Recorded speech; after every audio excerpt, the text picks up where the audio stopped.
এই বাচ্চাগুলো যে আসে মাদ্রাসা, এদের মধ্যে শতকরা 70 থেকে 80 ভাগ ভর্তি ফিসটাও দেয় না।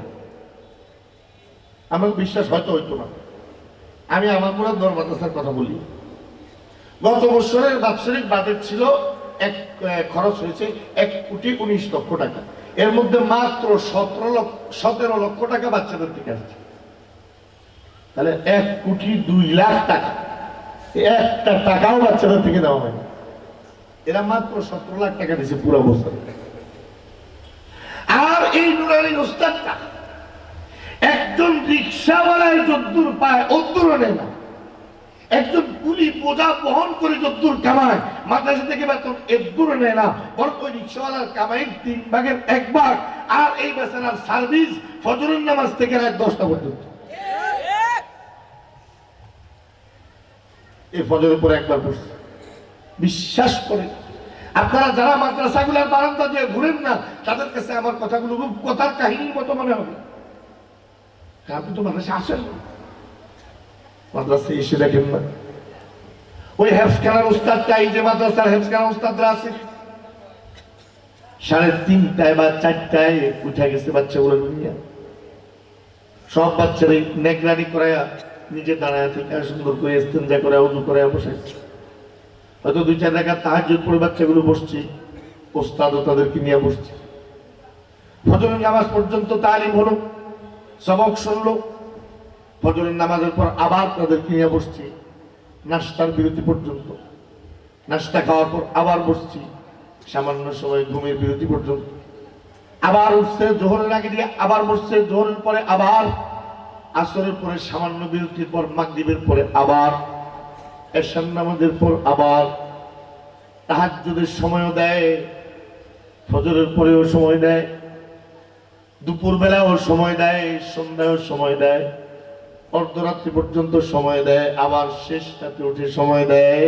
আর বেতন নেয় একজন রিক্সাওয়ালার কামাইয়ের 3 ভাগের 1 ভাগ। 7,000, 8,000, 10,000, 12,000। এবার আল্লাহকে সাক্ষী রেখে বলেন, এই উস্তাদটা দিল বেশি না নিল বেশি? আরে ভাই আল্লাহর রাস্তায় একটু বলেন না, দিল বেশি না নিল বেশি? দিলই তো। সকালের সময়টাও দিল, দুপুরের সময়টাও দিল, সন্ধ্যার সময়টাও দিল, রাতের সময়টাও দিল। এক বাচ্চা পড়া পারে না, 10 বার পড়াইছে, 20 বার পড়াইছে। আলিফ আলিফ আলিফ আলিফ 100 বার, 200 বার, 500 বার, 1 2 এ বি 100 বার, 200 বার, 500 বার। যে বাচ্চাটাই 100 বার 200 বার পড়ানোর পর পারে না, তারা আবার আলাদা পড়ায়, আবার আলাদা নিয়ে বসে। খোদার কসম কোনোদিন বলে না তোর যে আমি আধা ঘন্টা আলাদা পড়াইছি, তুই আমার আরো 200 টাকা দিবি। সিস্টেম নাই। 12টায় উস্তাদের কাছে যান কিতাব নিয়ে, কোনো বিরক্তি নেই। বরং উস্তাদ এটা ভেবে গর্বিত হয়, নিজের গর্ব, নিজেকে নিজে গর্বিত মনে করে যে আলহামদুলিল্লাহ আমার বাচ্চাদের মধ্যে, আমার ছেলেদের মধ্যে, আমার ছাত্রদের মধ্যে এমন একটা ছাত্র আছে যে ছাত্রটার এলেমের এত পিপাসা, সেই রাত 12টা বাজে আমার কাছে কিতাব বুঝতে আসছে। মন খুশি হয়ে যায়, দিল থেকে দোয়া আসে। বলেন না সুবহানাল্লাহ। কিন্তু দুনিয়ার কার কাছে পাইবেন? একজন নুরানির শিক্ষক যে আমাদের এই কওমি মাদ্রাসাগুলো নুরানিতে পড়ায়, একটু দিলটা দিয়ে খেয়াল করে এই উস্তাদটা এই বাচ্চাগুলোরে কিভাবে কন্ট্রোল করে। আমার কাছে মাঝে মাঝে মনে হয় যদি আমি নুরানি বিভাগে 2 দিন থাকি বোধহয় আমি আধা পাগল হয়ে যাব। হাকিমুল উম্মত বলেন এই ছোট্ট বাচ্চাগুলো হলো ব্যাঙের বাচ্চার মতো। আপনি যদি আধা কেজি ব্যাগ, আমাদের এক ওস্তাদের মুখে শুনছিলাম একজনে বলে একটা ওই যে আলাদিনের চেরাগের মতো একটা চেরাগ পাইছে, তো এটা বসা দিছে বলে ভূত আসছে, জিন আসছে। তাই না, জিন তাই না, আমার কাজ দে কাজ দে কাজ দে। তো এই বেচারা কাজ দেওয়া ছিল সব করে, আর কোনো কাজ নেই, তো কাজ না দিলে কিন্তু তোরে মারি আলো। এক বুদ্ধিমানের কাছে গেছে, আমার বাসা আমি কিনতাম, তারা তো কাজ দিতে দিতে সব কাজ শেষ কিনতাম, জানতাম বাসাইতাম কেন। এক কাম কর, আধা কেজি 1 কেজি ব্যাঙের বাচ্চা ধরিয়া একটা পলিথিনে ঢুকায় তার হাতে দিয়া কর যে পলিথিন থেকে সবগুলা ব্যাগ একসাথে বাইর করে পাল্লায় ওজন দিবে, একটাও নিচে পড়তে না। এরপরে পাল্লায় ওজন দেওয়া শুরু করো, কেয়ামত কায়েম হয়ে যাবে, তার ওজন আর শেষ হইতো। কারণ 3টা উঠাইলে 4টা লাভ দিয়ে পড়বো, আবার 4টা উঠাইলে 6টা লাভ দিয়ে পড়বো। কেউ ঠিক না ঠিক ভাই? এইভাবে এইভাবে কাজে লেগে গেছে আর তারও দাম বাড়তে গেছে। এটা হুজুররা আমাদেরকে বোঝানোর লেগে একদম দারুণ দিচ্ছে, কিন্তু বাস্তবেই এই নুরানি বাচ্চাগুলো এরকম। এই উত্তর দিকে বললে দক্ষিণ দিকে দৌড়, পূর্ব দিকে বললে পশ্চিম দিকে দৌড়। এরপরও সবরের সাথে এই বাচ্চাগুলোকে আঁকলে রাখে, এদিকে ওদিকে তাকায় থাকে, সুন্দর করে বুঝে বুঝে পড়া।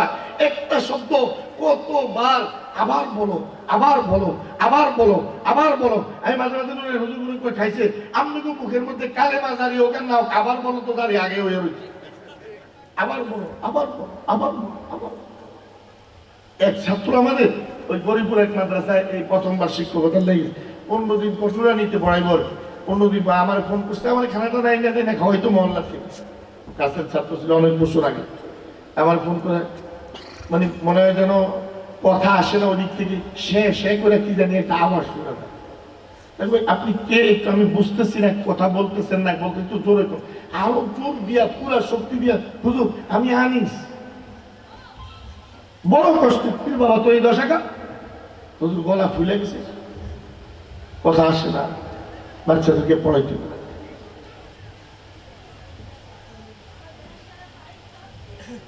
কিন্তু বিনিময় কি নিল? কি নিল? এমনও মাদ্রাসায় আমরা যাই 6 মাস বেতন নাই, 5 মাস বেতন নাই, 3 মাস বেতন নাই। রাস্তায় বের হইলে পয়সা কামাইতে পারে। একটা নিরক্ষর মূর্খ লোক যদি লেবারি করে ডেইলি 500 টাকা কামাইতে পারে, তুমি হাফে তো পারবে, ওই আলে তো পারবে।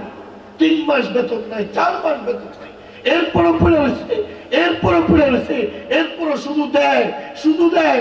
সকালেও দেয়, দুপুরেও দেয়, সন্ধ্যাও দেয়, রাতেও দেয়, তাহাজ্জুদের সময় উঠেও দেয়। খোদার কসম, নবীর পরে যদি কেউ কারীম থাকে তো এই কওমি মাদ্রাসার উস্তাদরা শুধু দেয়, শুধু দেয়, শুধু দেয়। আপনার থেকে কি নিছে এই কওমি মাদ্রাসা? আপনি কিছু টাকা দিচ্ছেন, তাও আপনি আপনার মসজিদে দিচ্ছেন, কেউ কোন হুজুর তো আপনারা অ্যাটাক করে পয়সা নেয় নাই। কিন্তু এই কওমি মাদ্রাসাগুলো আপনারা কি দিছে? আপনাকে হাফেজ উপহার দিছে, আপনাকে আলেম উপহার দিছে, আপনাকে মুফতি উপাধি উপহার দিছে, আপনাকে মুহাদ্দিস উপহার দিছে, আপনাকে মঈনুদ্দিন চিশতি উপহার দিছে, আপনাকে শাহজালাল ইয়ামানি উপহার দিছে, আপনাকে ইমাম বুখারী উপহার দিছে, আপনাকে ইমাম আবু হানিফা উপহার দিছে। এই মাদ্রাসাগুলা উম্মতকে শুধু দেয়, দেয়, দেয়, নেওয়ার বেলা একদম সামান্য। ঠিক না ভাই? বলেন, বলেন। এখন যে উস্তাদরা, যে মাদ্রাসা, যে প্রতিষ্ঠান নবীর মতো দেয় বেশি, নেয় কম, এই প্রতিষ্ঠান আর এই শিক্ষা, এই উস্তাদরাই হলো এই উম্মতের, এই আলেমরাই হলো এই উম্মতের সবচেয়ে বড় কল্যাণকামী আর সবচেয়ে বড় হিতাকাঙ্ক্ষী। জোরে কর না, ঠিক না ভাই? নবী যেমন সবচেয়ে বড় কল্যাণকামী আর হিতাকাঙ্ক্ষী ছিলেন উম্মতের, এজন্য নিজে কি পাইছেন, পেটের মধ্যে একটা পাথর বাইনা এক সাহাবী আসছে খন্দকে, ইয়া রাসূলুল্লাহ, এই যে মাটি খুঁড়তে পারি না, হাত চলে না, পা চলে না, দেখেন আমার পেটের মধ্যে একটা পাথর বাইনা আছে। আল্লাহ হাবিব নিজের পেটের কাপড় কি, নিজের পেটের কাপড় সরাইয়া দেখাইলেন, দেখ দেখ আমার সাহাবী, তুই তো একটা বাঞ্চস পেটে, আমি মুহাম্মদুর রাসূলুল্লাহ আমার পেটে 2টা পাথর বাইনা রাখছি। কখনো 3 দিন, কখনো 5 দিন, কখনো 7 দিন। আম্মাজান আয়েশা বলেন মাঝে মাঝে 1 মাস চলে যেত নবীর ঘরের মধ্যে চুলা জ্বলতো। নবী পেটে পাথর বাঁধছেন কিন্তু উম্মতকে দাওয়াত দেওয়া ছাড়ছেন না। বলেন, ও নবী পেটে পাথর বাঁধছেন, উম্মতকে দাওয়াত দেওয়া ছাড়ছেন না। নবী না খেয়ে আসেন, উম্মতের তালিম দেওয়া বন্ধ করছেন। নবী না খেয়ে আছেন, নবীর পেটের মধ্যে ক্ষুধা, কিন্তু উম্মতকে তালিম দেওয়া বন্ধ করেন নাই, উম্মতের ইমামতি বন্ধ করেন নাই, উম্মতের তাসকিয়া বন্ধ করেন নাই, উম্মতের পিছনে দাওয়াতের মেহনত বন্ধ করেন নাই। আমার ভাইরা, যখন এই মাদ্রাসাগুলোতে আমি যাই, শুনি এক বছর ধরে পায় না, 6 মাস ধরে বেতন পায় না, এরপরেও শিক্ষকতা করতেছে, ছাড়ে নাই, ছাড়ে নাই। খোদার কসম, আমি এদের মধ্যে আমার নবীর নমুনা দেখতে পাই, এদের মধ্যে আমার রাসূলের নমুনা দেখতে পাই, এরপরও ছাড়ে না, কোনো শেখায়ত নাই। আমরা এক মাদ্রাসায় আমাদের মনোরগঞ্জে তো বয়ানের পরে হাদিয়া দিচ্ছে, দেয় না, হাদিয়া দেয় না, কেউ দেয়, দিয়া মোতাবেক সব আমার কাছে, হুজুর আল্লাহর রাস্তায় আমাদের মনে কষ্ট নিয়েন না, বেশি দিতে পারি না, অল্প। আমি বলে হাদিয়া দেওয়ার পরে মনে কষ্ট নেওয়া আর না নেওয়ার কথাটা কি লেগে আছে? হাদিয়া তো হাদিয়া, আপনি যতটুকু দিচ্ছেন দিচ্ছেন, এটা আমার জানার বাকি দরকার, বুঝারই বাকি দরকার। হুজুর আবার মনের মধ্যে পেরেশানি আছে, আবার আসে হুজুর এই 7,000 টাকা বেশি বেশি দিই, অথচ এই মাদ্রাসার মুতামিম সাহেব যিনি আমার বলতেছেন 7,000 দিচ্ছেন, ওনার বেতনই 7,000, আর 6 মাস ধরে কোনো শিক্ষকের বেতন পায়, কোনো টাকা নাই। আমি তো হুজুর আমার এখানে 1,500 টাকা বা করে 2,000 এরকম আমার পথ খরচ হচ্ছে, আমি এটা আপনার থেকে রাখতেছি, তাহলে বেশি মনে কষ্ট আপনি নেবেন, বাকিটা রেখে দেবেন না। কয় হুজুর রাখতে হবে, তাহলে একটা সমস্যা আছে। আমি কি সমস্যা? এমনি না, আমার মনের আবেগে দিয়া দেখতে আছেন, আগামী বছর কিন্তু আমি নামও মাহফিলে আইতেন না। হুজুর এখন আপনি আমার ডাইরেক্ট প্রোগ্রাম করলেন, আগামী বছর আমি ওয়াদা করলাম। আরে ভাই, আপনি 6 মাস বেতন না পাইয়া আল্লাহর দিন ছেড়ে ঘরে চলে যান নাই, আমি আপনার থেকে কোনো হাদিয়া না পাইয়া যদি আমি আপনার কাছে দিনের দাওয়াত দিতে না আসি, তো আমি আপনার মতো কারিম হইলাম না, আমি লাইম হইয়া যাব। আমি তো আর কারিম, আপনি 6 মাস বেতন না পাইয়াও তো দিন ছাড়েন। আমার নবী পেটের মধ্যে পাথর পাইনাও তো একটা দিনের জন্য দাওয়াত বন্ধ রাখে নাই। 3 দিন ধরে না খেয়ে আবু হুরায়রা মৃগী রুগীর মতো অজ্ঞান হয়ে মসজিদে পড়ে মুখে দিয়া ফেরা বাইর হয়। সাহাবায়ে কেরাম মনে করছে বেচারা মৃগীর জুতা দিয়া ফিরাই, কেউ নাকে বলে জুতা লাগায়। আবু হুরায়রা আমি চোখ দুইটা খুলে ছায়া রয়েছি লোকগুলার দিকে, তারা যে আমাকে মৃগী রুগী মনে করতেছে। খোদার কসম, আমার তো কোনো মৃগী রোগ না, আমি যে ক্ষুধার যন্ত্রণায় পড়ে রয়েছি তাদের তো কোনো খবর নাই। এরপর নবীর দরবার ছেড়া যান নাই, এরপর এলেম ছেড়া যান নাই। এই কওমি মাদ্রাসার আলেম গুলা আবু হুরায়রার নমুনা, এই কওমি মাদ্রাসার আলেম গুলা মুআজ ইবনে জাবালের নমুনা, এই কওমি মাদ্রাসার আলেম গুলা আব্দুল্লাহ ইবনে মাসউদের নমুনা। আমার ভাইরা, আল্লাহর হাবিবের সাহাবায়ে কিরামদের জিন্দেগি দিয়ে একটু তাকান না। সাহাবারা বলেন, আমরা আল্লাহর নবীর সামনে ইলম শিখার জন্য যখন বসতাম, গোলাকার হইয়া গোল গোল হইয়া বসতাম। তো হযরত ওরওয়া জিজ্ঞাসা করে, আপনারা গোলাকার হইয়া কেন বসতেন? ছড়ায়া ছিটিয়া বসলে কি সমস্যা? গোল গোল হয়ে কেন বসতেন?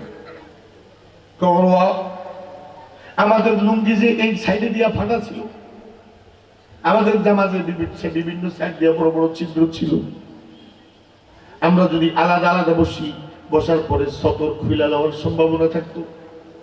একজনের আড়ালে আরেকজনের সতর যাতে ঢাকা পড়ে যায়, এই কারণে আমরা আলাদা না পড়া, আলাদা না বসে গোলাকার হইয়া হইয়া বসতাম।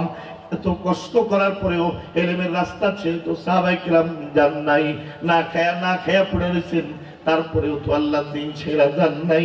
আমার ভাইরা, আপনি আল্লাহর কসম করে বলেন, এই নমুনা আর কোথায় পাবেন? ওই কওমি মাদ্রাসা গুলায় যাওয়া ছাড়া। আমার ভাইরা, আমাদের দেশের শিক্ষা প্রতিষ্ঠান গুলা যদি 2 মাস সরকার বেতন দেওয়া বন্ধ করে রাখে, দেখবেন রাস্তাঘাট বন্ধ, মিছিল চলতেছে, কথা কন না, বন্ধ করে দিছে রাস্তা। শেষ পর্যন্ত পুলিশ মরিচের গুঁড়া মারছে, এমনও ঘটনা বাংলাদেশে।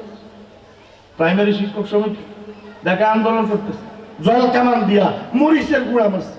এবার সবার চোখে মুখে বুঝা দিশা দুশা হারাই দিকে দিক বাইকে গেছে গা, কি এর বেতন, কোন রকম চোখ আর জান লইয়া বাড়িতে। রাস্তা বন্ধ, আন্দোলন, গাড়ি বন্ধ, কিন্তু কওমি মাদ্রাসার কোন আলেমের বেতনের দাবিতে রাস্তাও বন্ধ হয় না, জল কেমনও লাগে না। সুতরাং কওমি মাদ্রাসা লইয়া তোমাদের মাথা কামানোর কোনো দরকার না। আমরা তো তোমাদের কাছে বেতন চাই, আর তোমাদের এটা আমাদের দরকারও নাই। কথা বলেন না ভাই? আমগরে 30 টাকা দিয়া আমগরে 50 টাকার কামে খাড়াইতা, হ্যাঁ? তোমাদের যা খুশি তা করাইতা, যা খুশি তা করাইতা। আমাদের দেশে একটা কালচার আছে যে এই দলে আসে ক্ষমতায়, ওই দলের নেতাকে ছবি অফিসে লাগার লাগে। কথা কর না, এটা খালি বর্তমান যারা আছে তারা না, আগে যারা ছিল তারাও, এর আগে যারা ছিল তারাও। সামনে ওনারা আপনারা বেতন দেয়, কোনো ছবি লাগাইছেন না, আমরা বেতন নিই না, আমরা হারামও কোনো ছবি টবি না। কথা কর না, আমি আপনার বেতন নিলে না আমরা ছবি লয়ে দিতাম। আমি আপনার বেতন নিলে না আপনি নাজায়েজ বলেন আর জায়েজ বলেন, যেদিকে বলেন সেদিকে দৌড়াইতাম। এটা কি জায়েজ কাম না নাজায়েজ কাম, বৈধ না অবৈধ, এটা চিন্তা করার কোনো সুযোগ নাই। আপনার থেকে খাই, আপনার কথা শুনতে হবে। আমরা যে মালিকের গোলামি করি, যে মালিক আমাদের মালিক, যিনি আমাদের রব, আমরা তার গোলামি করি আর কারো গোলামি করি না। এজন্য কদম দেওয়ার সময় চিন্তা করি, মালিক যদি চায় তো সেদিকে যাবো, আর মালিক যদি না চায় সরকারের বাপে কইলেও যেতাম।